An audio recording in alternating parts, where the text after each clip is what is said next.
the President of Indonesia.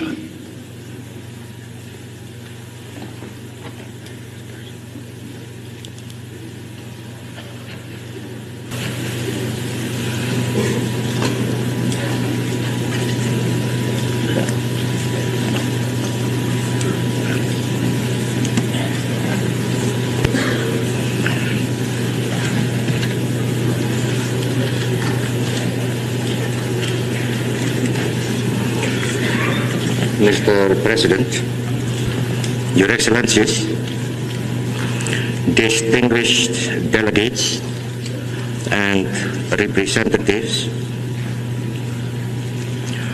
today, in addressing this session of the United Nations General Assembly, I feel oppressed by a great sense of responsibility. I feel a humility in speaking to this august gathering of wise and experienced statesmen from east and west, from the north and from the south, from old nations and from young nations, and from nations newly reawakened from a long sleep.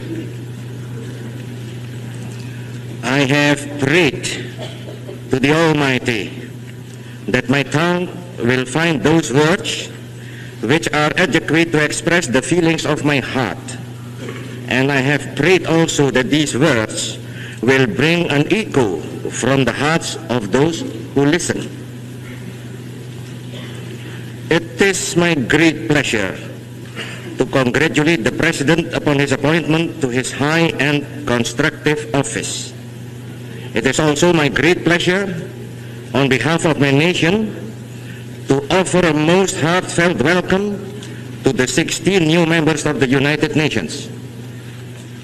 Now, today, I address the leaders of nations and the builders of nations.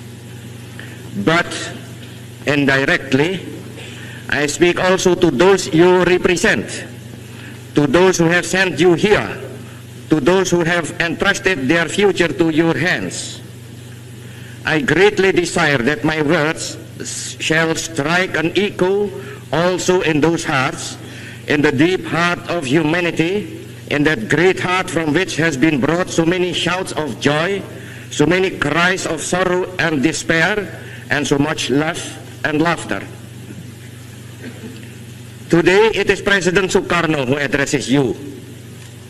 But more than that, though, it is a man, Sukarno, an Indonesian, a husband, a father, a member of the human family. I speak to you on behalf of my people, those 92 million people of a distant and white archipelago, those 92 million people who have lived a life of struggle and sacrifice, those 92 million people who have built a state upon the ruins of an empire. They and the people of Asia and Africa, of the American continent and the European continent and the people of the Australian continent, they are watching and listening and hoping. They see in this organization of the United Nations a hope for the future and a prospect of the present. The decision to attend this session of the General Assembly was not an easy one for me to take. My own nation faces many problems, and time to solve those problems is always short. However, this is perhaps the most important assembly yet held, and all of us have a responsibility to the rest of the world as well as to our own nations. None of us can escape this responsibility, and surely none wish to. I am very sure that the leaders of the younger and the reborn nations can make a very positive contribution to the solution of the many problems facing this organization and the world at large. Indeed, I am confident that man may once again say, the new world is called to redress the balance of the old. Baru saja kita saksikan cuplikan pidato bahasa Inggris Presiden pertama Republik Indonesia Insinyur Soekarno dalam sidang umum PBB, tanggal 30 September tahun 1960 di New York, Amerika Serikat. Ia menyampaikan pidato yang berjudul To Build the World Anew atau Membangun Dunia Kembali. Bung Karno mengatakan, adalah jelas, semua masalah besar di dunia kita ini saling berkaitan. Kolonialisme berkaitan dengan keamanan, keamanan juga berkaitan dengan masalah perdamaian dan pelucutan senjata, sementara pelucutan senjata berkaitan pula dengan kemajuan perdamaian di negara-negara belum berkembang, kata Bung Karno. Sungguh membanggakan di usia kemerdekaan yang masih relatif muda, Indonesia memiliki presiden yang mampu berwibawa berpidato dalam bahasa Inggris. Ini modal yang penting sehingga Indonesia dihormati di kalangan negara-negara besar pada saat itu dan proses pengakuan kemerdekaan Indonesia pun menjadi relatif lebih mudah. Keberhasilan perjuangan mencapai kemerdekaan memang tidak lepas dari tokoh-tokoh bangsa Indonesia yang memiliki kemampuan bahasa asing yang luar biasa. Banyak pemimpin negara asing terpukau dengan keterampilan diplomasi. Haji Agus Salim, diplomat kebanggaan negara Indonesia yang menguasai 8 bahasa asing. Tokoh dengan penampilan khasnya jenggot panjang ini sampai mendapatkan julukan The Grand Old Man. Gerilya diplomasi Haji Agus Salim bersama Abdurrahman Baswedan, kakek Anies Baswedan, Nazir Pamutjak, pejabat Kemenlu, dan H.M. Rashidi, pejabat Kemenak pada April tahun 1947 ke negara-negara Arab untuk mendapatkan pengakuan kemerdekaan berbuah manis. Negara Mesir, Suriah, Lebanon, Arab Saudi, dan Yaman memberikan pengakuan kemerdekaan Indonesia. Pada tanggal 14 Agustus tahun 1947, Haji Agus Salim kembali ditunjuk sebagai delegasi Indonesia dalam sidang Dewan Keamanan PBB di Lake Success, New York, Amerika Serikat. Haji Agus Salim maraton melakukan diplomasi, langsung terbang dari negara Arab sejak bulan April, tidak pulang terlebih dahulu ke Indonesia. Dalam sidang ini, Haji Agus Salim dan tim delegasi Indonesia mengungkapkan data dan fakta peristiwa agresi militer Belanda I yang terjadi tanggal 21 Juli tahun 1947.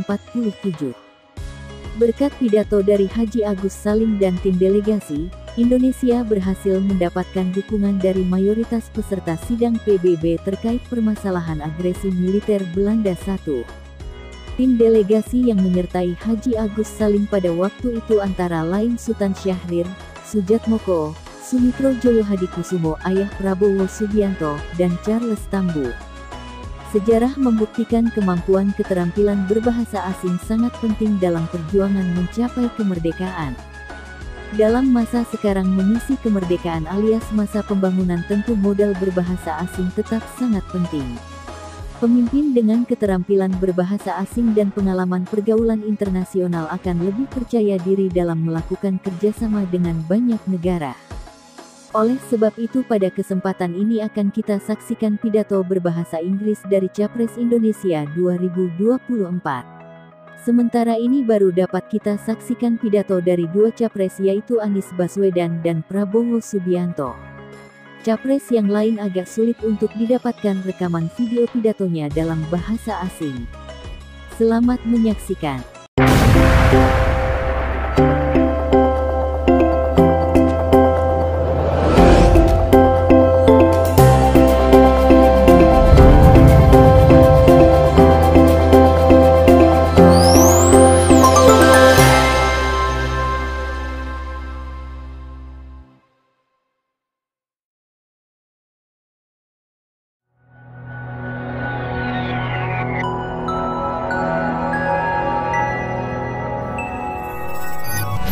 Salah satu amal yang tiada putus setelah mati adalah ilmu yang bermanfaat. Mari lengkapi koleksi buku keluarga sebagai bentuk warisan ilmu bagi anak cucu kita. Mari kita sempatkan, mumpung ada diskon 20% sampai dengan tanggal 20 Mei tahun 2023.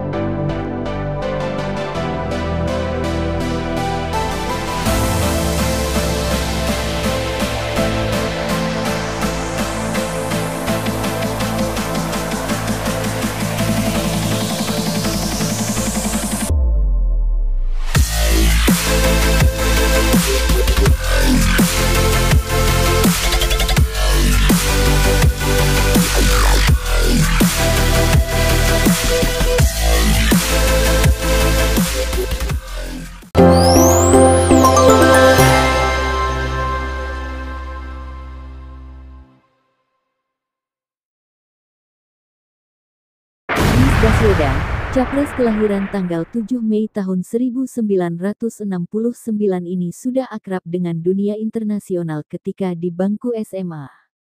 Setelah terpilih menjadi Ketua OSIS se-Indonesia pada tahun 1985, pada 1987, ia terpilih untuk mengikuti program pertukaran pelajar AFS dan tinggal selama 1 tahun di Milwaukee, Wisconsin, Amerika Serikat.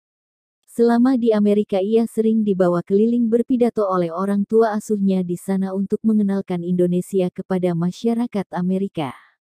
Pada tahun 1993, Anies mendapat beasiswa dari JAL Foundation untuk mengikuti kuliah musim panas di Sophia University, Tokyo, Jepang, dalam bidang kajian Asia. Beasiswa ini ia dapatkan setelah memenangkan sebuah lomba menulis mengenai lingkungan. Pada tahun 1998, cucu dari Abdurrahman Baswedan, teman diplomasi kemerdekaan Haji Agus Salim ini diterima untuk lanjut studi Master of Public Management di Sekolah Urusan Publik, Universitas Maryland, College Park, Amerika. Tahun 2004, Anies Baswedan mengambil studi lanjut Doctor of Philosophy bidang Departemen Ilmu Politik di Northern Illinois University, Amerika. Capres yang pernah menjadi Gubernur DKI Jakarta dan Menteri Pendidikan dan Kebudayaan ini banjir dengan penghargaan internasional. Tahun 2004 mendapat gelar Marianov Award dari Departemen Ilmu Politik Universitas Northern Illinois, Amerika. Tahun 2008 majalah Foreign Policy memasukkan Anies ke dalam 100 intelektual publik dunia. Tahun 2009 Anies didapuk menjadi salah satu yang global leaders. Tahun 2010 Anies dinobatkan sebagai 20 tokoh yang membawa perubahan dunia dalam kurun waktu 20 tahun mendatang oleh majalah Foresight. Tahun 2010 Anies mendapatkan penghargaan dari The Association of Social and Economic Solidarity with Pacific Countries PASIAT kategori pendidikan dari pemerintah Turki. Tahun 2010 Anies menerima penghargaan dari Nakasone Yasuhiro Award Japan, karena dinilai sebagai orang Indonesia yang visioner. Tahun 2010 Anies menerima penghargaan dari Royal Islamic Strategic Studies Center Jordania. Anies masuk dalam daftar 500 tokoh muslim paling berpengaruh dunia. DKI Jakarta, daerah yang dipimpinnya, terpilih sebagai kota terbaik dunia dalam Sustainable Transport Award STA 2021. Anies juga dinobatkan sebagai salah satu dari 21 pahlawan dunia oleh Lembaga Transformatif Urban Mobility Initiative (TUMI) bersama Raja Mobil Listrik Elon Musk karena dinilai berhasil melakukan terobosan terkait transportasi selama 2020 terutama di tengah pandemi virus COVID-19. Mari kita saksikan pidato berbahasa Inggris Anies Baswedan di universitas terkenal paling bergengsi di dunia dan termasuk universitas yang tertua yang pernah ada di dunia ini, yaitu di Oxford University, Inggris. Anies didaulat memberikan kuliah tamu di Hogwarts, ruangan bersejarah pada gedung Divinity School di Oxford University, usai upacara pengangkatan dirinya sebagai founding member of International Advisory Board at the Institute of ASEAN Studies at University Oxford. Kuliah tamu ini dilaksanakan di salah satu gedung bersejarah, yaitu Divinity School di Universitas Oxford. Universitas ini bukan hanya tertua, tapi juga terlama. Ada banyak universitas tua tapi kini punah dan cuma cerita sejarah. Hanya sedikit yang tetap tumbuh dan berkembang sampai hampir 1000 tahun, salah satunya Universitas Oxford, Inggris ini. Ruangan yang dipakai Anies berpidato ini biasanya dipakai untuk upacara khusus kampus, diketahui juga pernah menjadi tempat syuting film serial Harry Potter. Selamat menyaksikan. Thank you, Professor Tim Powers, Professor Paul Chesty, and all participants. Allow me to express my appreciation again. Thank you for having me after my first visit last May. And it was indeed one of the most memorable visits to a university. This is one of the oldest, and it was a very brief visit. So we planned to do a second one, and we thought by the time I completed my term as governor, we will have more time. That's what we thought. Apparently, that's not the case. And this is my second, and I truly appreciate the invitations, not only to the university, but also the invitation to serve as one of the board members for the Institute for ASEAN Studies here at Oxford University. So it is indeed a privilege and honor to serve. I look forward for that, and I'm very much hopeful that the institutes will provide more appetite to the world to pay more attention to Southeast Asia. And as we know, Southeast Asia is one of the most peaceful region in the past 50 years. So now I've been also invited to share some of my thought about ASEAN, and therefore allow me to share some of my thinking about ASEAN and how ASEAN, Southeast Asia will shape the global future and how we can engage better. Allow me to share some of the basics about Southeast Asia. ASEAN is a region of different markets, very economic developments, and very diverse in terms of culture. And it has made this region one of the most competitive in today's world.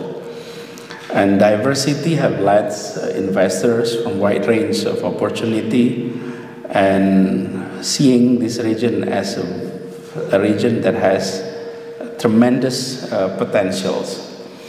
And the countries in ASEAN, we have 10 countries, and it varies significantly.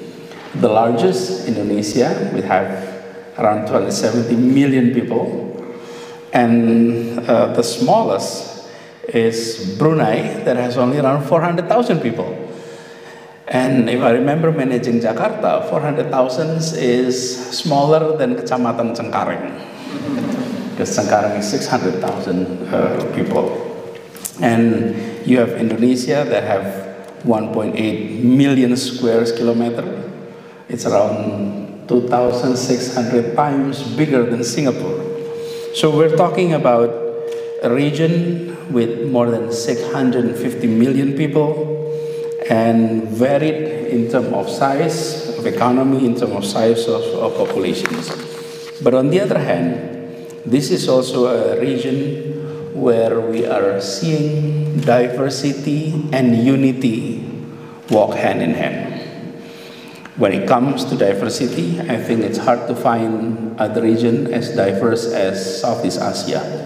We have hundreds of languages, hundreds of ethnic groups, and also 10 different countries. However, when it comes to common language, the people of Southeast Asia, ASEAN has decided to use the official language of English.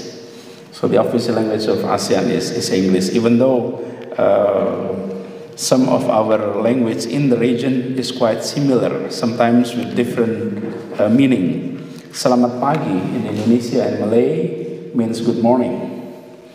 But selamat pagi in Tagalog means thank you. So same pronunciation, same language with different meaning. It shows diversity of us. But the question is also why ASEAN matters today. I think I mentioned earlier about the economy. ASEAN as a member of regional bloc with a combined GDP of $3.2 trillion and a population of 662 million people. And if you're talking about the ASEAN Economic Community that was realized in 2015, the combined GDP is now the third fastest growing region in terms of its economy. And as a critical hub for global trade, we have over 2.8 trillion contributions of global trade from Southeast Asia. So economically, this is a region that is growing and a region that continue to show potentials to the world. Now, on the other aspect is about new generations of ASEAN, which is young generations that have already so connected to the digital world. And in fact, in ASEAN, with 650 million people, we have 915 million mobile connections. So our mobile connection is 1.5 larger than the populations. I think some of you are carrying two cell phones anyway. And it shows that we are so connected on that aspect. Now, the other aspect that is critical for us here in ASEAN is ASEAN and the world. If I may say, we have three big regions in Asia. You have East Asia, you have Southeast Asia, and then you have South Asia. Let's look at those regions. In East Asia, we have nations, countries that is strong economically and important globally.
Prabowo Subianto, Capres kelahiran Jakarta, tanggal 17 Oktober tahun 1951 ini sudah akrab dengan dunia luar negeri sejak bangku SD.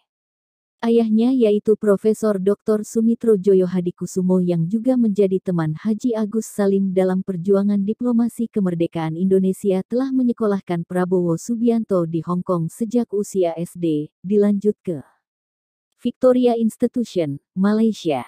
Jenjang berikutnya beralih ke International School Swiss. Setelah itu lanjut di American School in London, Inggris.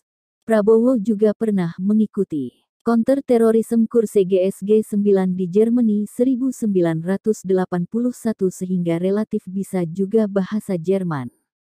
Prabowo tidak terlalu banyak memiliki penghargaan dari dunia internasional karena setelah masuk dunia militer karirnya lebih banyak terlibat dalam beberapa operasi militer strategis Indonesia. Mari kita saksikan pidato bahasa Inggris dari tokoh yang masih menjabat sebagai Menteri Pertahanan Republik Indonesia ini. Menhan Prabowo berpidato dalam sesi bertemakan Managing Geopolitical Competition in a Multipolar Region di Forum International Institute for Strategic Studies IISS Shangri-La Dialogue 2022, Singapura. Beliau menegaskan bahwa Indonesia tidak akan pernah bisa mengabaikan pertahanan negara. IISS Shangri-La Dialogue 2022 yang berlangsung mulai 10 sampai tanggal 12 Juni tahun 2022 merupakan ajang penting pemimpin-pemimpin pertahanan di Asia Pasifik, di mana para menteri membicarakan tantangan keamanan terkini di kawasan Indo-Pasifik, serta memberikan kesempatan pertemuan-pertemuan bilateral untuk menghasilkan pendekatan-pendekatan baru dalam penyelesaian permasalahan pertahanan. Selamat menyaksikan. I'm very honored and a bit awed by the presence of so many distinguished leaders.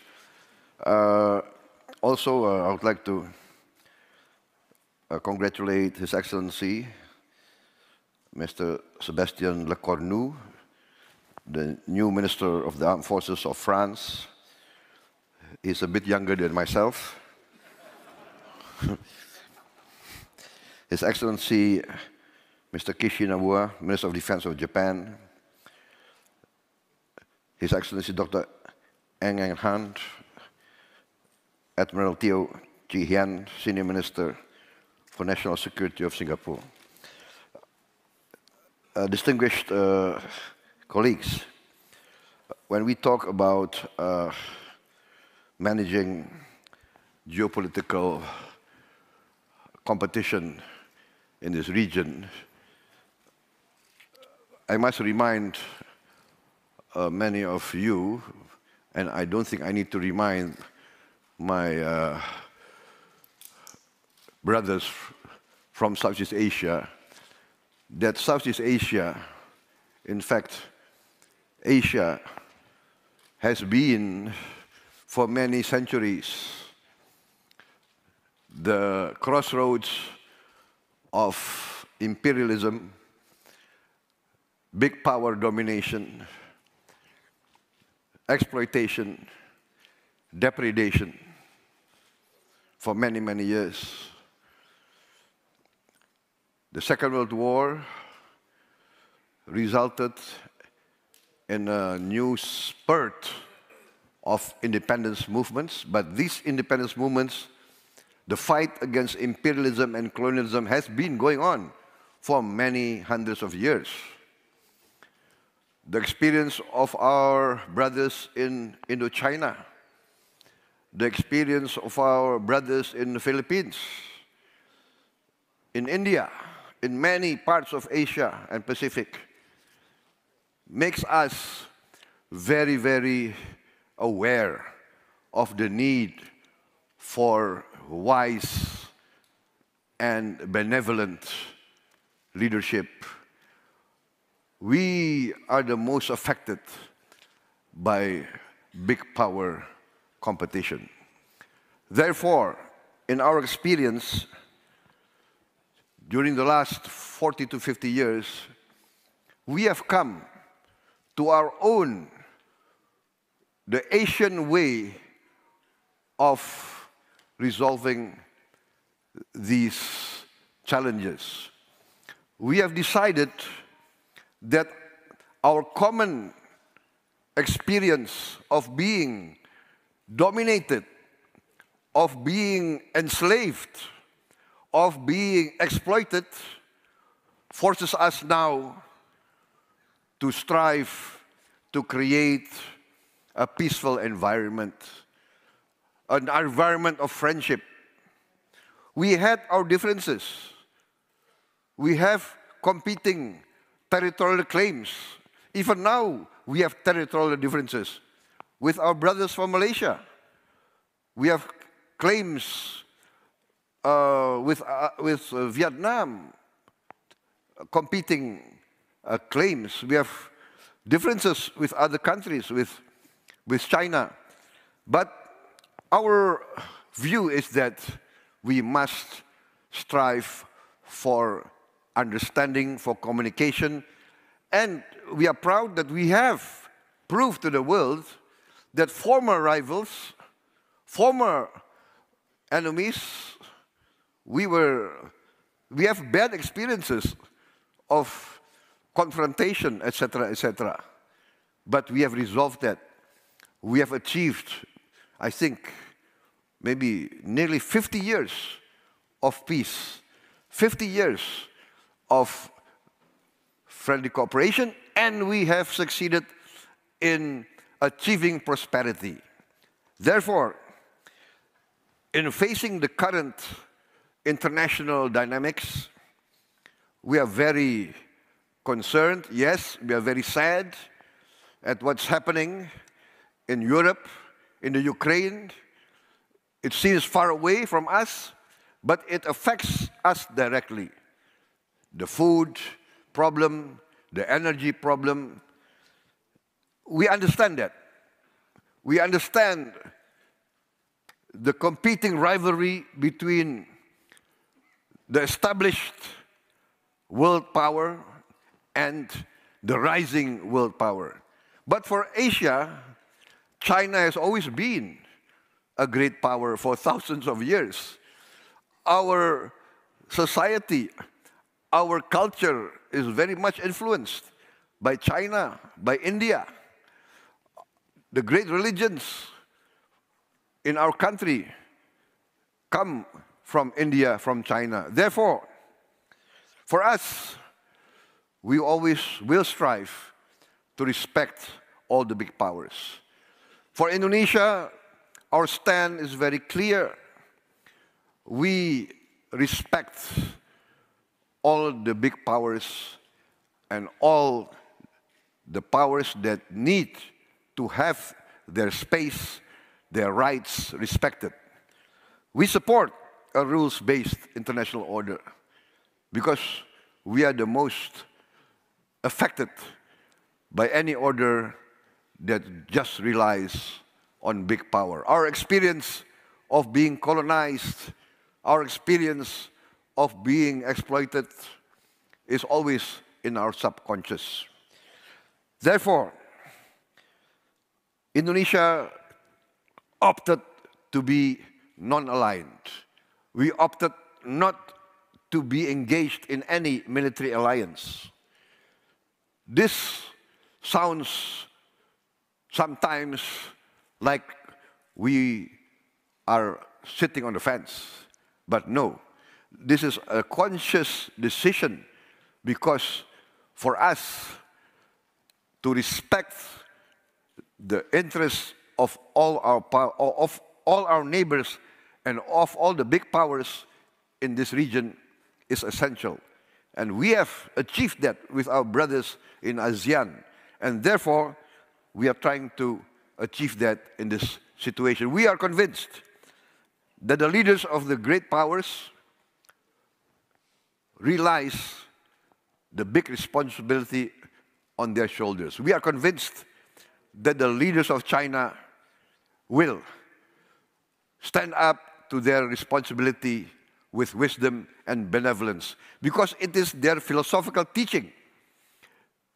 Confucius, all the great philosophers of China have always taught us that power and leadership must always come with benevolence.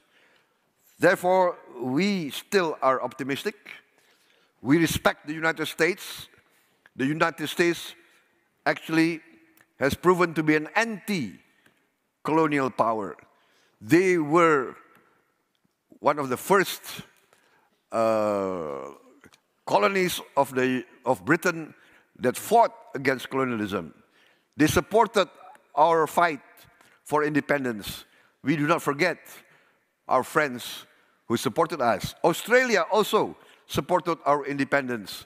We are in the fortunate situation of being surrounded by friendly countries. Demikianlah pidato bahasa Inggris dari dua Capres 2024 yang keduanya sama-sama keturunan dari para pejuang dan pahlawan kemerdekaan Indonesia. Anies Baswedan, cucu dari Abdurrahman Baswedan yang menemani Haji Agus Salim dalam diplomasi pengakuan kemerdekaan Indonesia ke negara-negara Arab. Sedangkan Prabowo Subianto adalah anak dari Sumitro Joyo Hadikusumo yang menemani Haji Agus Salim dalam diplomasi di Dewan Keamanan PBB tahun 1947. Terima kasih atas perhatian dan kesediaan menonton video ini. Nantikan video-video menarik berikutnya. Jangan lupa untuk like, subscribe dan share.